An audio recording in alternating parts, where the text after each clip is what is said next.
تم یہاں یہ سوچ رہے ہو کہ اگر اللہ نے میری دعا قبول نہیں کی تو وہ اس لیے کہ تمہیں قبولیت کا کوئی راستہ نظر نہیں آ رہا، لیکن کیا خبر کہ اللہ نے کوئی نیا راستہ بنا کر تمہاری دعا قبول کرنی ہو۔ اللہ کبھی کبھی تمام راستے بند کر کے یہ دکھاتا ہے کہ دیکھ میرے بندے، تیرا میرے سوا اور کون ہے۔ پھر جب تم صبر کرتے ہو نا اور مشکلوں کے بعد بھی یقین کرنا نہیں چھوڑتے، یہی کام تمہیں موضوع کی جانب لے جاتا ہے۔ ہاں، یہ جو یقین ہے نا تمہارا، یہی تمہیں فیکون کی منزل تک لے جائے گا۔ بس کبھی اپنے ذہن میں یہ بات مت لانا کہ میری تو دعا ہی قبول نہیں ہو رہی۔ ہاں، یہی صبر اور توکل تمہیں تمہاری من چاہی چیز کی جانب لے جائے گا۔ بس کبھی بھی ہار مت ماننا، دعا کرنا نہ چھوڑنا۔ اب یہ تمہارے ہاتھ میں ہے کہ تمہیں وہ چیز چاہیے تو تم اس سے مانگ سکتے ہو، دعا سے۔ اللہ نے کوئی روک ٹوک نہیں لگائی۔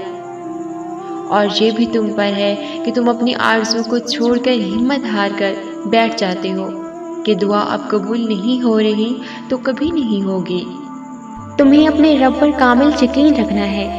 اب جانتے ہو کامل یقین کسے کہتے ہیں اور یہ کیسے کیا جاتا ہے؟ آزمائش کی مثال ایسی ہے جیسے تم ایک پہاڑ کی چوٹی پر کھڑے ہو اور آگے جانے کا راستہ ہی نہیں ہے۔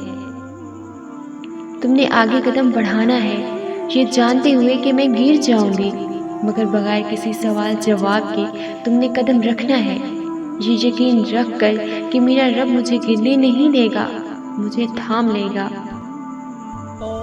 کامل یقین اسے کہتے ہیں جب تمہارے حالات تمہارے دل اور یقین کے برعکس ہوں، یعنی تم سخت ترین آزمائش میں ہو اور دل کہہ رہا ہو میرا اللہ مجھے اس سے بھی نکال لے گا۔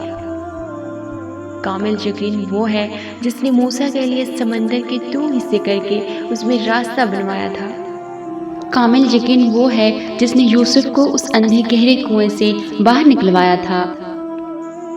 ارے کامل یقین تو وہ تھا جس نے ابراہیم کے لیے آگ کو ٹھنڈا کروایا تھا اور یونس کو مچھلی کے پیٹ سے نکالا تھا۔ تم نے بس ہمت ہی تو نہیں ہارنی، تم نے آنکھیں بند کر کے اپنے اللہ پر یقین رکھ کر بغیر سوال کیے آگے بڑھتے رہنا ہے، یہ جانتے ہوئے کہ تم مشکل میں ہو، آزمائش میں ہو، یہی تو تمہیں اس آزمائش سے نکالے گا۔